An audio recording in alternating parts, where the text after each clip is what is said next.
They appeared in the war almost like ghosts, fast, silent, and completely unexpected. Not Russian, not Soviet, and not American, but French. For months, intelligence analysts noticed something strange on Ukraine's western air bases. New shelters being built, new radar systems being calibrated, and pilots quietly disappearing for training missions no one talked about. Then, without warning, Ukrainian skies lit up one night as incoming Russian cruise missiles raced toward power plants and cities. But this time, something different happened. A formation of unfamiliar silhouettes ripped through the darkness. Delta wings, glowing afterburners, climbing almost vertically like spears thrown into the sky. Seconds later, Russian missiles began dropping out of the air in rapid succession, bursting into flames long before they reached their targets. That was the night Russia realized. Ukraine was now flying the Mirage 2000. And the story of how these French fighters arrived, how they are performing, and how many more are still heading to the war, is far more dramatic than anyone expected. The Mirage 2000 is not the newest fighter on the block, but in Ukraine's hands, it has become a high-value tool. Nimble, fast to climb, and fitted with the missiles and radars that make it effective at one of Kiev's most urgent tasks: stopping missiles and swarms of attack drones before they can strike critical infrastructure. France formally began transferring Mirages to Ukraine in early 2025. The first jets were handed over on February 6, 2025, a concrete step after months of planning and training in France for Ukrainian pilots and ground crews.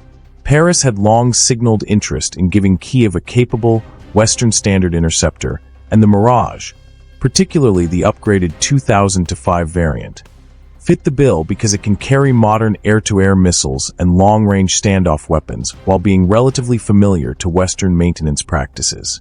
Numbers matter in a war, but so does caution about numbers.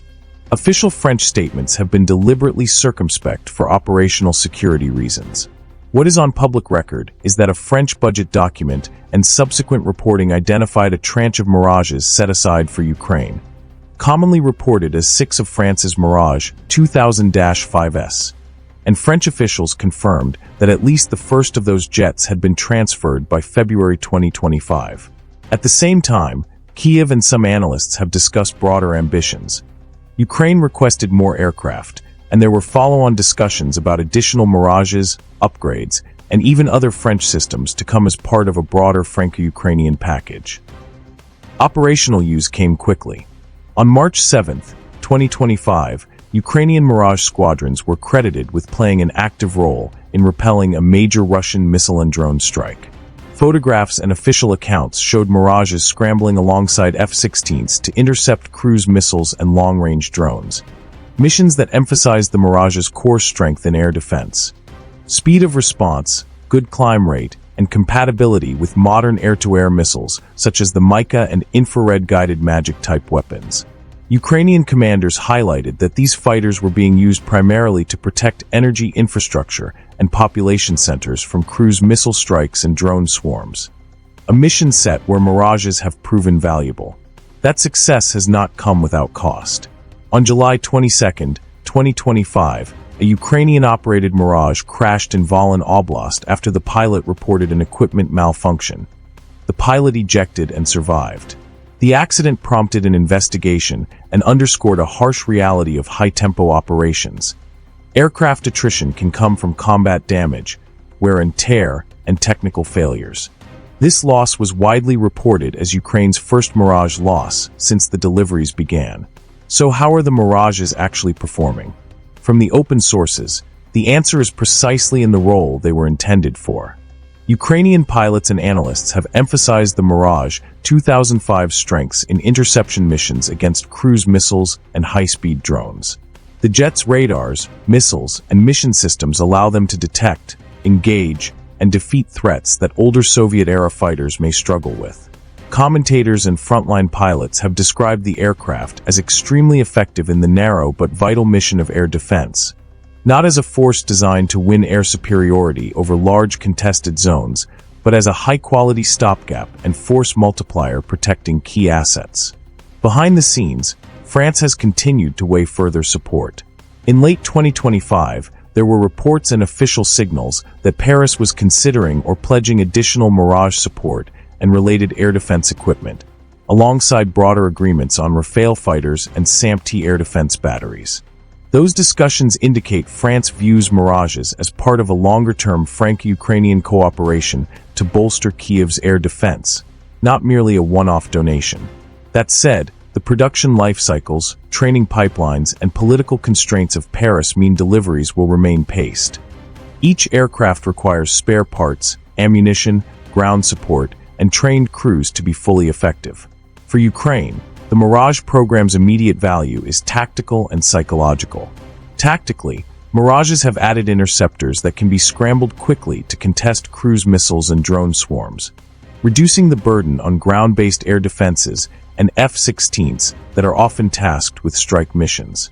Psychologically, the presence of Western fighters flown by Ukrainian crews is a visible sign of international support and a boost to morale on both sides of the cockpit. Pilots trained in France and flying frontline missions have reported that the aircraft's sensors and weapons have materially improved their ability to meet certain classes of Russian aerial threats. But limitations matter. The Mirage 2000 fleet available to France itself is limited. The French Air Force had only a few dozen 2005s in service, and diverting aircraft cannot weaken national air defense. That constraint, along with maintenance demands and the need to build Ukrainian sustainment capabilities, means the Mirages are a precious but bounded addition. Effective in their role, but insufficient alone to negate the full spectrum of Russian aerial power. Ukraine's pressing need remains a broad, integrated package. More interceptors, long-range strike aircraft, and layered air defense networks. What should viewers take away? First, the Mirage is not a panacea. It is a highly capable interceptor that fills a gap in Ukraine's air defense toolkit. Second, publicly available records suggest France initially moved at least one Mirage into Ukraine by February 2025 and had earmarked a small batch, frequently reported as 6 aircraft, for transfer, with conversations about additional support ongoing. Third, the jets have already proved their worth in interception missions, though they have also suffered at least one loss to technical failure, a sober reminder of the risks of wartime operations. If you want the most up-to-date tally, delivered aircraft, repair status, and any new French pledges, the picture can change with each announcement from Kiev or Paris. But what is clear from the public record today is that the Mirage 2000s are doing exactly what they were sent to do: protect Ukrainian skies from cruise missiles and drone swarms, and their arrival marks a notable step in the steady reshaping of Ukraine's air defense posture.